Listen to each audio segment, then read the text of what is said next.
Agni 18 नागिनी का शाप presented by Mr. Studio। स्वागत है दोस्तों, आप सुन रहे हैं Agniveer an audio fantasy series प्रस्तुत कर रहा है मिस्टर स्टूडियो।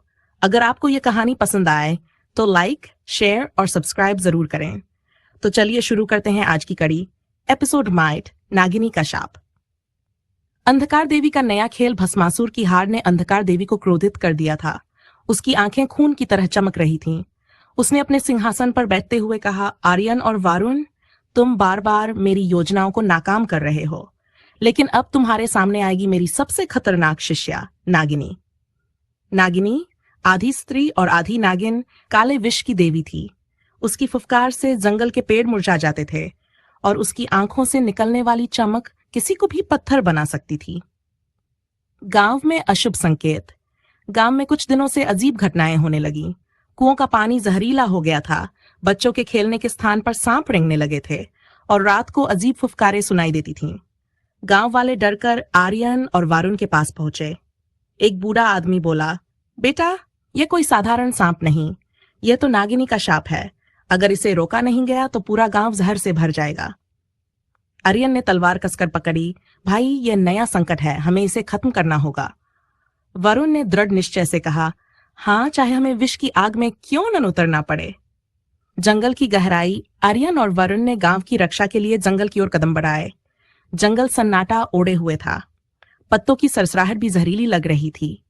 अचानक पेड़ों के बीच से फुफकार सुनाई दी। नागिनी सामने आई। उसका आधा शरीर नाग का था और उसका सूरत मगर भयावह। उसकी आंखें हरी चमक रही थीं। उसने धीमे स्वर में कहा, आर्यन, वरुण, बहुत बहादुरी दिखाई तुम दोनों ने, लेकिन अब ये जंगल तुम्हारी कब्र बनेगा। पहला वार नागिनी ने अपनी पूंछ से जमीन पर प्रहार किया। धरती कांप गई। सैकड़ों सांप पैरों से नीचे गिरने लगे और आर्यन व वरुण की ओर बढ़े। आर्यन ने तलवार घुमाई और आग की लहर छोड़ी। वरुण ने अपनी ज्वाला से चारों ओर डाल बना दी। कई सांप जलकर राख हो गए, लेकिन उनकी जगह नए सांप आ गए। वरुण चिल्लाया, ये तो खत्म ही नहीं हो रहे। आर्यन ने गुस्से में कहा, हमें नागिनी पर वार करना होगा, यही इन सबकी ताकत का स्रोत है। नागिनी का जहर।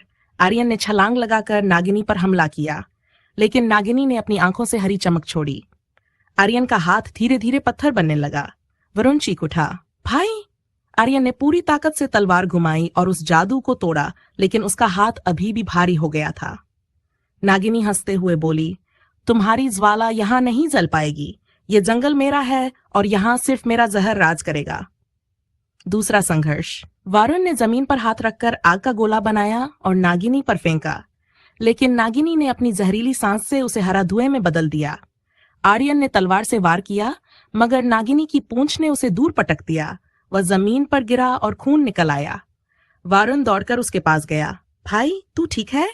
आर्यन ने मुश्किल से कहा, वरुण, हमें एक साथ वार करना होगा, यही एकमात्र रास्ता है।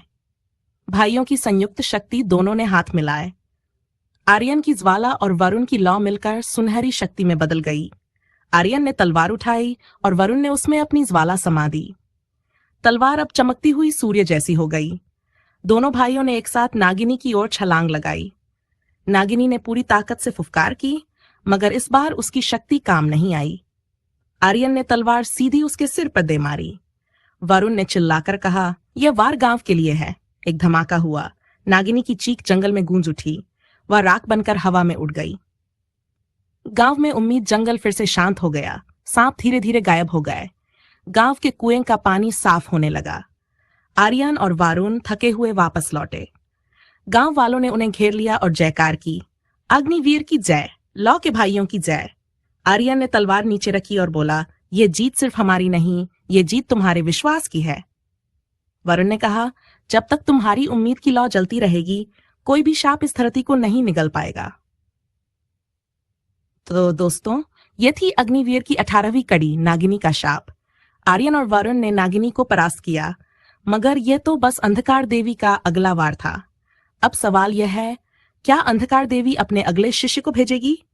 क्या आर्यन और वरुण और भी कठिन परीक्षाओं से गुजरेंगे? जानिए अगले एपिसोड में।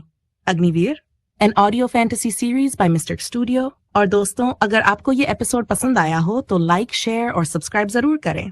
मिलते हैं अगली कड़ी में। तब तक के लिए जय अग्नि।